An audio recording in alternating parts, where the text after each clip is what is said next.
આ વિડિયો ફક્ત લોકો સુધી ઇતિહાસ પહોંચાડવાનો છે અને અમારો હેતુ કોઈપણ વ્યક્તિ, સમુદાય, સંપ્રદાય અથવા ધર્મની ભાવનાઓને ઠેસ પહોંચાડવાનું નથી.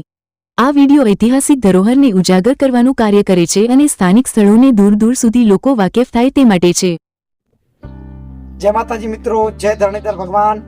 આજે આપણે આવી પહોંચ્યા છીએ ગુજરાત રાજ્યના બનાસકાંઠા જિલ્લાના વાવ તાલુકાના હિમાનગરી એટલે કે મિની દ્વારકા કહી શકાય, જ્યાં ધરણીધર ભગવાન બિરાજમાન હોય અને આપણે દૂર દૂરથી લોકો જ્યારે પૂનમ હોય, પૂનમ ભરવા માટે લોકો આવતા હોય છે. લાખો શ્રદ્ધાળુઓનું આસ્થાનું કેન્દ્ર કહી શકાય. અતિ પૌરાણિક અને અતિ પ્રાચીન કે જે વારા અવતાર, પહેલાના સમયે આ વારા અવતાર જે વારા ભૂમિ કહેવામાં આવતું હતું અને આજે અહીંયા ધરણીધર ભગવાન સાક્ષાત બિરાજમાન છે. તો આપણે જે મિની દ્વારકા એટલે કે ધરણીધર ભગવાન હિમાના ઇતિહાસ વિશે આપણને વિગતવાર માહિતી આપણા વચ્ચે ઉપસ્થિત છે. સૌ પ્રથમ તો તેમનું આપણે નામ જાણીશું.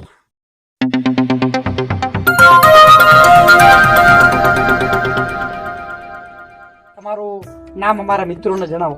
પટેલ વીરજીભાઈ માસિંગભાઈ કેળ, ગામ ધીમા. ધન્યવાદ.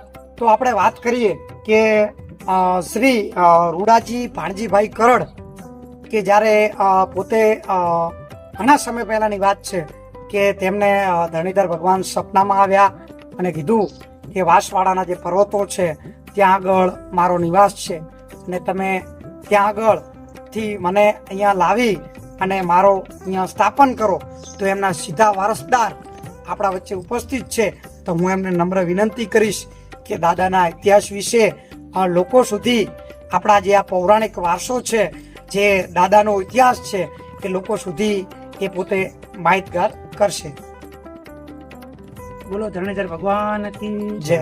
ટીમનાગ મહારાજ કી જય. આમ તો ગણો તો અહીંયા પેલું વારા ક્ષેત્ર, આખો વારા ક્ષેત્ર કહેવાતો.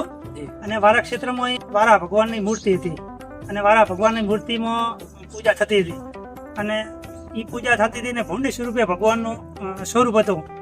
અને 1353ની સાલમાં અલાઉદ્દીન ખિલજી જ્યારે આ બધું ચડાઈ કરવા આવ્યો ત્યારે એ મૂર્તિને ખંડિત કરી નાખી અને એની જોડે નજીક એટલે કે ઢીમણનાગ દાદાની મૂર્તિ છે, એ મૂર્તિ તોડવા માટે ગયો ત્યારે એમાંથી અસંખ્ય ભમરા છૂટ્યા અને એની ફોજ ભાગીજી અને એના જે સૈનિકો હતા એમણે કીધું કે એક મૂર્તિ તો આપણે તોડી નાખી, પણ બીજી મૂર્તિ છે કોઈ ગોગ મહારાજની છે અને એ ગોગ મહારાજની મૂર્તિમાંથી ભમરા છૂટ્યા છે અને અમે બધા ભાગી ગયા છે અને એ મૂર્તિ તૂટી નથી. ત્યારે અત્યારે હયાત મંદિર, નવ મંદિર હવે ધ્વજારોહણનો કાર્યક્રમ ગણતરીના દિવસોમાં જ યોજવા જઈ રહ્યો છે.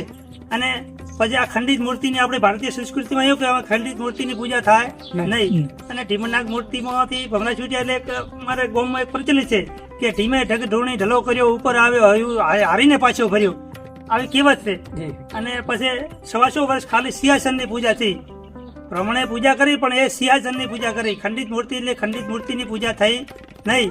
125 વર્ષ પછી ઢીમા ગામમાં જે કરડ પરિવારમાં રહેતા હતા અને ગામમાં પટેલ સમાજનું બધા 18 બહેનનું ગામમાં બધા રહેતા હતા. એમાં પટેલ સમાજમાંથી રૂદાભાઈ ભોણાભાઈ ખરડ એમને ભગવાને સંકેત કર્યો કે તારા ગામમાં જે મૂર્તિ ખંડિત થઈ ગઈ અને સિંહાસન ખાલી છે અને હું વાંસવાડાના ડુંગરમાં રહું છું અને વાંસવાડાના ડુંગરમાં તું મને લેવા આય. એટલે દાદે એમ કીધું કે હું લેવા તો આવું પણ તું મને સંકેત આલ. એટલે દાદાએ કીધું કે સંકેત તો આલું. તો કે સંકેત આલે મને ખબર પડે, અમને શું ખબર પડે હું કઈ રીતે આવું. એટલે દાદાએ કીધું કે તારી ઘરે 2 ગાય છે અને ગાય વ્યા છે અને ગાયના 2 વાછડા છે. બંને વાછડાને કપાળમાં ચંદનના તિલક હશે. જો આ તિલક હોય તો મારી નિશાની સાચી મન થાય. તો રૂદા પટેલને ઘરે 2 વાછડા જન્મ્યા, ગાય જન્મી, 2 ચંદનના તિલક હતા. આમ કરતા કરતા 6 મહિના થઈ ગયા. એટલે દાદાએ હવે ચાલુ હતી કે 6 મહિના પછી આવે, 6 મહિના થઈ ગયા. હવે ભગવાનને લેવાની તૈયારી કરાવી રહી અને જે પૂજારી હતા એમને પૂજારીને વાત કરી કે ભાઈ આ રીતે મને ભગવાને સંકેત કર્યો છે, આપણે ભગવાનને લેવા માટે વાંસવાડા જવાનું છે. બંને જણા અહીંથી નીકળ્યા છે, ભગવાનને લેવા માટે પ્રસ્થાન કર્યું છે અને ભગવાનને લેવા માટે ખૂબ કષ્ટ વેચ્યા હતા. અત્યારે ટેકનોલોજી બધી પણ એ દાડે રસ્તાઓ કેવું કાંઈ નતો, પણ ભગવાનને લેવા માટે બંને ભક્તો જાય છે અને એમ કરતા કરતા કરતા તે એના સ્થાન ઉપર જઈ અને ત્યાં જંગલી પ્રાણીઓ હા ના ઘણી બહેનો હતો પણ ત્યાં હુતા હતા અને ભગવાને કીધું કે હવે રૂદા પટેલે કીધું કે ભગવાન તો અમને શું કામ હેરાન કરે છે, અમે તને લેવા આવ્યા હતા તો હવે તું મને કેમ મળતો નથી.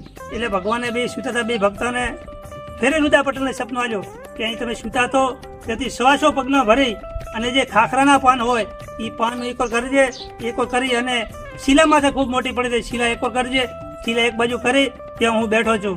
અને ભગવાન સાક્ષાત રુદ્રા પટેલને ત્યાં મળી ગયા અને ત્યાં તો બે ભક્તો ગદગદી થઈ ગયા કે ભાઈ આવડી મૂર્તિ આપણાથી કઈ રીતે બહાર આવશે. પણ જ્યારે રુદ્ર પટેલ નાચવા માંડ્યા, કૂદવા માંડ્યા, ત્યારે અરે ભગવાન મળ્યા, અરે ભગવાન મળ્યા, ત્યારે અંદર જઈ અને બે ભક્તો એમ સ્પર્શ કરીને બેઠા તો ભગવાન ફૂલડાનું રૂપ થઈ ગયું. અને બે ભક્તોને ભગવાન ધરણીધર ત્યાં મળી ગયા અને બે ભક્તો ગાડામાં લઈ બેહાડી અને ધીમાહામાં પ્રસ્થાન કરે છે. પણ વચ્ચે રાજાઓનું ગામ હતું, રાજા હતા, શિરોઈ રાજા આવ્યા હતા.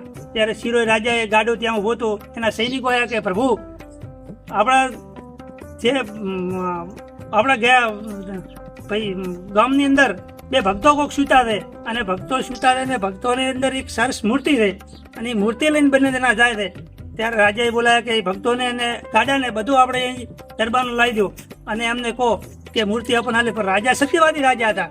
રાજાએ કીધું કે કોઈની વસ્તુ પડાવી ના લેવરાય, આપણે એની કિંમત લેવી જોઈએ, એને કિંમત દઈ લેવી. ત્યારે રાજાએ કીધું કે હું તમને આટલો સોનું આપું, તમે એમને મૂર્તિ આપી દો. ત્યારે રાજાએ કીધું, ત્યારે રુદ્રા પટેલે કીધું કે તમે મને સોનું આલો, અમે તમને સોનું આલો, તમે લઈ જવા દો કે નહીં? તો કે લઈ જવા દેવી જ પડે ને. એટલે રાજાએ ત્યાં રુદ્રા પટેલે કીધું કે બીજું તો મારા પાસે કોઈ નથી, તો ભગવાનને ઢેમાં આવવું છે તો મારા કોનમાં એક ઠોસિયો છે, આ ઠોસિયા ભારોભાર તો તોળાય તો તું ઢીમા આવવાનો ને તો તું મને સાચો મળ્યો. ત્યારે આ ગામ વચ્ચે વચ્ચે લાયા ત્રાજવા લાવી ભગવાનને તોળ્યા અને તોળી અને ભગવાન એક બાજુ ભગવાનને બેહારે છે અને એક બાજુ ઠોસિયું મેલે છે. ત્યારે ભગવાન ઠોસિયા વાળું ભગવાન વાળું પલ્લું ઊંચું નેચું થઈ જાય અને ઓલું થઈ જાય અને ભગવાન ઠોસિયાથી તોળાઈ અને ઢીમા ગામમાં આવ્યા છે. અને ઢીમા ગામમાં 1477 જેઠ સુદ એકાદશી 1477ની પ્રાણ પ્રતિષ્ઠા કરવામાં આવી ઢીમામાં અને રુદ્રા પટેલના હાથે અને ભગવાનના અને બધા પ્રજાજનો ચારે બાજુથી આવી અને ધામધૂમથી પ્રતિષ્ઠા કરી અને ભગવાનને ખૂબ અત્યારે દર પૂનમે ખૂબ મોટા મેળા ભરાય છે. અને બધા રુદ્ર પટેલે કીધું, ભગવાને કીધું કે રુદ્રા મોજ, તો કે શું માગો? તો કે તું મને હાલે શું? તો પણ કે એક તો મને તારી ભક્તિ હાલ દે મોટા મોટી, અને બીજું કે શું કે? તો બીજું કે બારી કરતી 1 થી 2 ઘર થાય નહીં, નખો થાય નહીં, શાહબાદરી ખૂટે નહીં, આવું તું મને વરદાન હાલ દે. એટલે ભગવાને એવું વરદાન આલ્યું. અત્યારે અમારા ઢીમામાં એક જ ઘર છે અને અત્યારે અમારે જેઠ સુદ 11 દાડે મારી ઘરે ભજન સત્સંગ સોમળાના ધરણીધરના નામ ઉપર હાલે ચાલુ છે. અને ચારે બાજુ હવે ભગવાનનો ખૂબ પ્રચાર અને ભગવાનની ખૂબ પબ્લિક અને આ બાજુ તો ભગવાન 4 ધામની યાત્રા થાય. 4 ધામની યાત્રા કરવા જાવ તો ધરણીધરે ના આવો તો એની યાત્રા અફળ કહેવાય, એવી એની લોક માન્યતા ચાલુ છે અને આવો ભગવાનનો ઇતિહાસ છે. એટલે